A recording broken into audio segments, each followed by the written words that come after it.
สารตัวแบะตัวแกะมันชื่อคืออยู่บ่พี่น้องเบิ่งนำกันเขาได้ใบมะพร้าวมาใบหนึ่งแล้วเขาก็เอามาซอยแบบนี้ซอยเอาใบมัน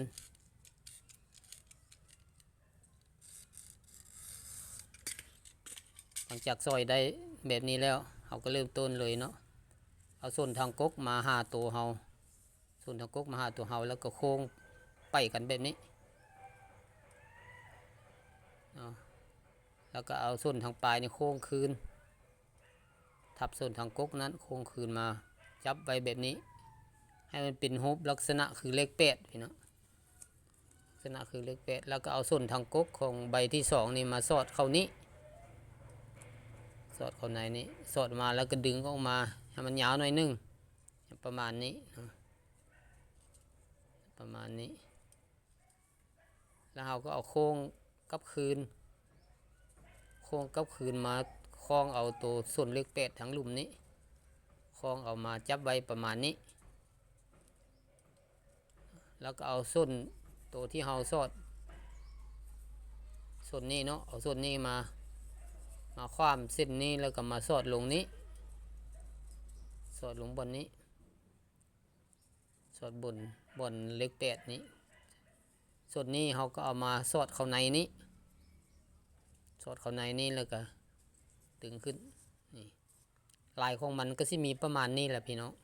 หลังจากนี้มันเราได้ดึงค่อยๆเนาะดึงแต่ละเส้นแต่ละส้นทั้ง4ส้นนั้นค่อยๆดึงแหงบ่ได้เด้อค่อยๆดึงให้มันเข้าเสมอกันแต่ละเส้นให้มันกระสับเข้าเสมอกันค่อยๆจัดแปลงตัวใดยังบ่คักเขาก็ดึงเขาก็แปลงจนมันได้ที่เนาะมันกลมเกี่ยวกันประมาณนี้แล้วเราจะสังเกตเห็น2ส้นเนาะ2ส้นอยู่แต่ละฟากนั้นส้นหนึ่งจะอยู่ลุ่มส่วนหนึ่งจะอยู่เทิงเขาก็มากรีดนี่กรีดแบบนี้เนาะกรีดน้อยนึงไม่ได้กรีดหลาย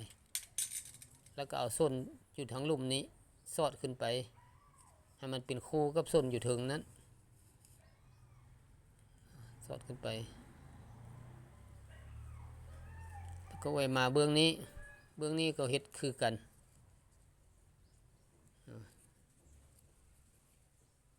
เอามาเบื้องทำมันบุคักเขาก็ดึงแปลงน้อยนึงเบื้องนี้เขาก็เฮ็ดคือกัน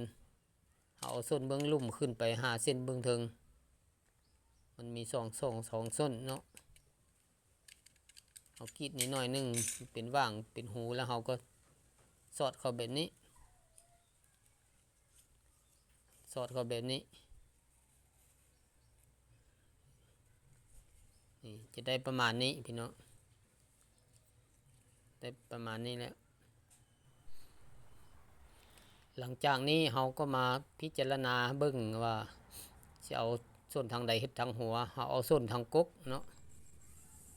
ส่วนใบมะพร้าวนี่เป็นส่วนทางกกกับส่วนทางปลายเอาส่วนทางกกนี่มาเฮ็ดหัวมันเริ่มต้นเราเอาใบที่มาเบื้องเฮานี้มาพับแบบนี้เนาะมาพับมาแบบนี้มาพับลงมาแบบนี้เอาเบื้องนั้นพับตามเข้ามาอีกพับตามเข้ามาหลังจากนั้นเอาเบื้องนี้พับขึ้นแบบนี้ทีนี้พับขึ้น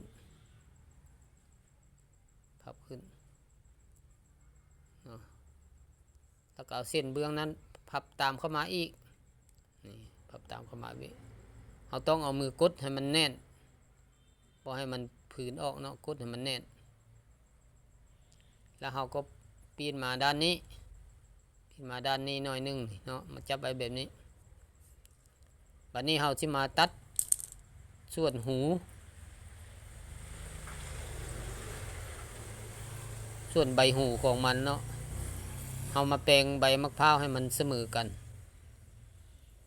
ให้สันของมันเสมอกันให้แขมของมันเสมอกันเนาะแล้วเราเข้ามาตัด ตัดเป็นส่วนหูของมันเนาะตัดประมาณนี้หลังจากตัดได้แล้ว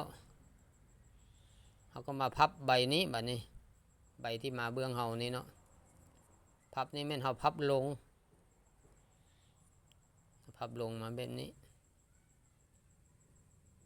พับลงมาแบบนี้และใบที่อยู่ฝากเบื้องนั้นก็พับลงคือกันบ่ได้พับตามกันนะพับลงพอไผ่พอลาวเนาะพับลงลักษณะเดียวกันนี่แหละเบื้องนั้นก็พับลงเบื้องนี้ก็พับลงแบบนี้เอากดให้มันแน่นหลังจากนั้นเราก็เอาเส้นมาทางเฮานี้พับกลับคืนไปฝั่งนั้นกลับคืนไปฝั่งนั้นแล้วก็เอาโน้มลงมาหาคอมันโน้มลงมาหาคอมันกดไว้แล้วก็เอาเส้นนี้พับกลับคืนมาบัดนี้พับปีนกลับคืนมาพันเอาส่วนหัวของมันหั่นเฮ็ดให้ใบ2ใบนี้อยู่คนละฝากแล้วก็เกี่ยวใบฝั่งนั้นมาฝั่งนี้เนาะเกี่ยวใบฝั่งนี้ไปฝั่งนั้นเกี่ยวแบบนี้เมื่อได้ที่แบบนี้แล้วเราก็ซอกหาทางสอดให้มันอยู่อันนี้หูมันยักสั้นหน่อยนึงเนาะเราตัดสั้นโพดหูมันนี่ธรรมดาเราต้องตัดสั้นยาวหน่อยนึงเนาะตัดสั้นโพดอันนี้เองหลังจากนี้เราก็พับไปกันแบบนี้เนาะ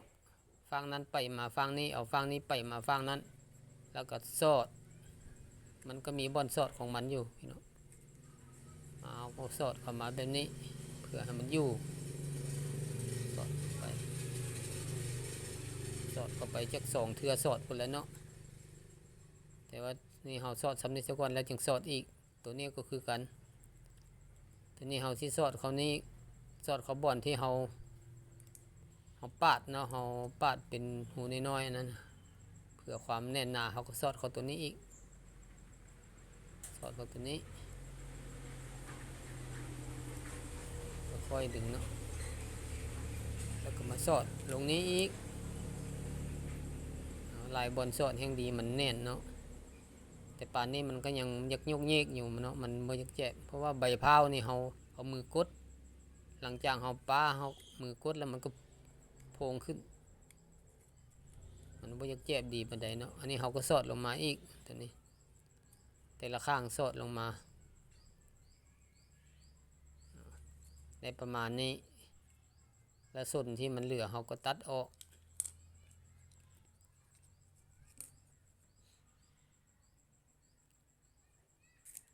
ตัดส่วนที่มันเหลือหันออกส่วนทางนี้เป็นหางของมันเนาะเฮาก็ตัดเอาใบหนึ่งก็ได้เนาะเฮาบ่ตัดหมด2ก็ได้เฮาตัดเอาใบเดียวก็ได้เฮ็ดเป็นส่วนแหลมๆมาหน่อยนึงเฮ็ดเป็นส่วนหางของมันเนาะเหลือนั่นเฮาก็ตัดทิ่มเลยให้ประมาณนี้อันนี้ส่วนโตเนาะ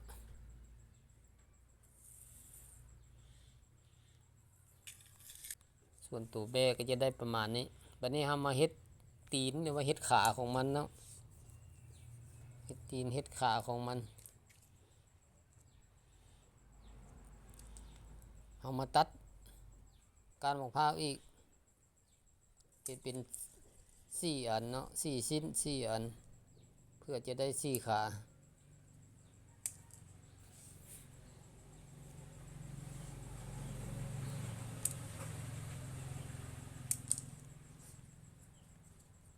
เอาตัดวัดแทกเอาให้มันเสมอกัน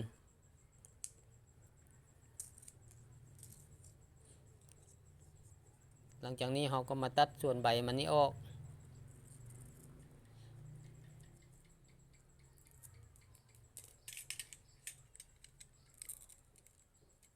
ส่วนปลายมันนี่เรามาแหลมน้อยนึงเนาะเพื่อว่าให้มันแทงเข้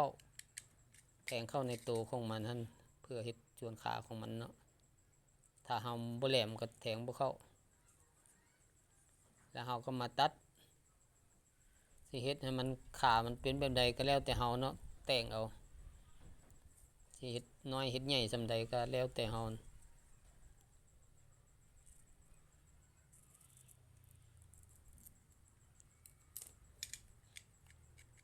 ส่วนนี้เราหน่อยนึงเนาะเฮ็ดปลายให้มันแหลมปลายให้มันแหลมหลังจากนี้เขาก็มาตัด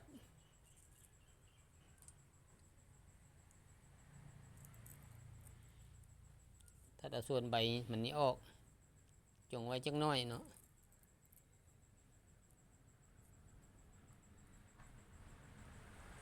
แต่ประมาณนี้นะพี่น้องเอาเฮ็ดมด3-4 อันนะเอาเฮ็ดได้มด4 อันแล้วเขาก็มาเสียบใส่เลยเอาเสียบขาใดก่อนก็ได้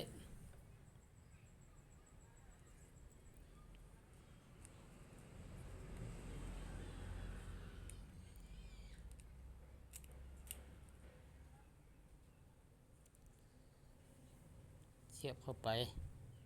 1 ขา 2 ขา 3 ขาเสียบเข้าไป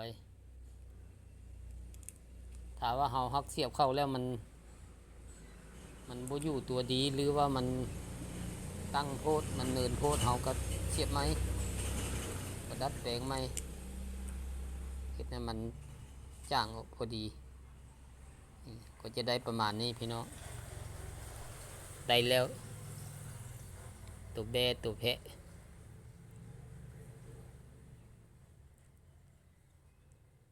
ลองเฮ็ดเบิ่งพี่น้อง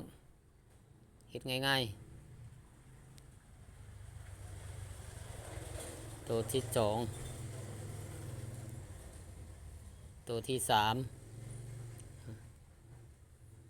2-3 ตัว